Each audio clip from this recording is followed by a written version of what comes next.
didn't seem to be possible, although I did recommend that we should begin an oral history program.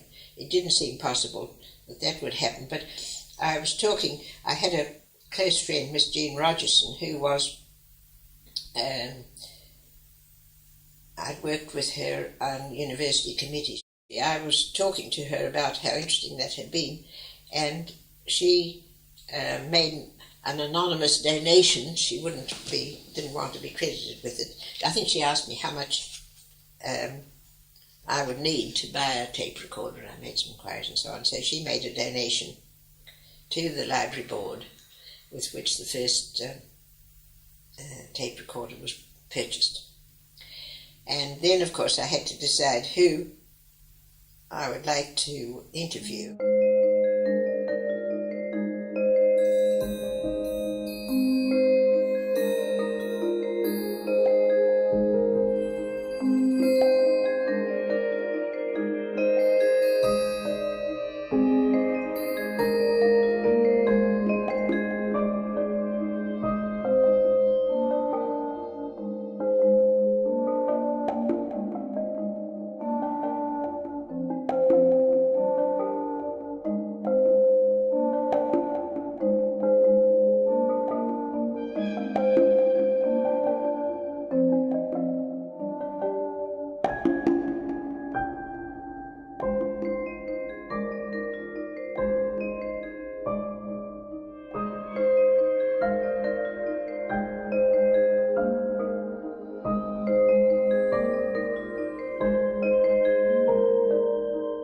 In the morning, we gave them their breakfast, we cut their lunches, then we cut our lunches, and the men proceeded to pull down the house. Now, as I told you before, it consisted of like the 6 rooms. Mm-hmm.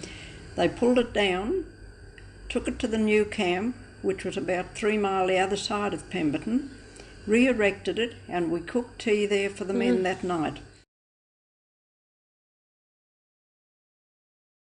But I suppose once again you get back to the days of the old type of politician who led from the front and where there were strong personalities counted for so much, that Mitchell and Collier once again were both probably the most conscious of the importance of the position of Premier.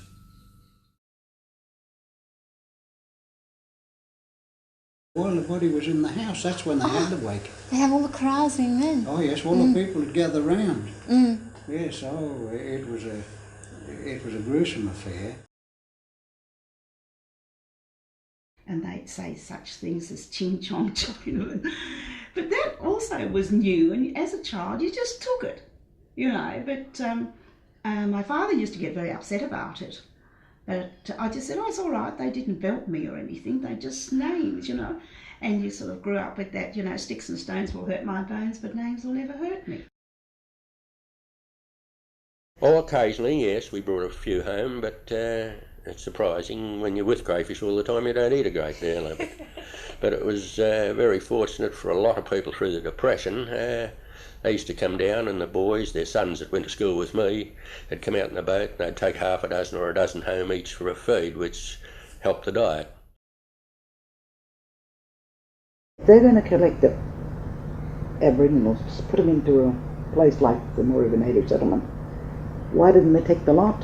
And the government just heard them there and let them be a family. But no, they didn't want them. They just took away the kids. The number one Jap in charge of the whole of that turnout was responsible for having the line completed by a certain date, or he had 2 alternatives: to commit harikiri or go back to Japan and have his head cut off. Well, he didn't appreciate either one of those, so that's why he drove us so hard, you see.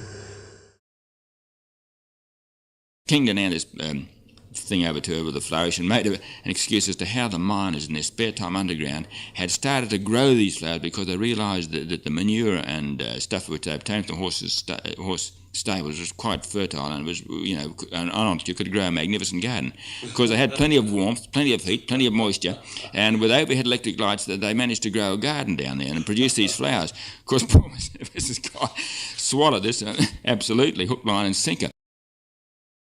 And I found out who the tooth fairy is. My mum, because I was awake one night as well when she came in to take my teeth out, and I found in her jewellery box all my teeth I've lost. Then it was no longer a secret.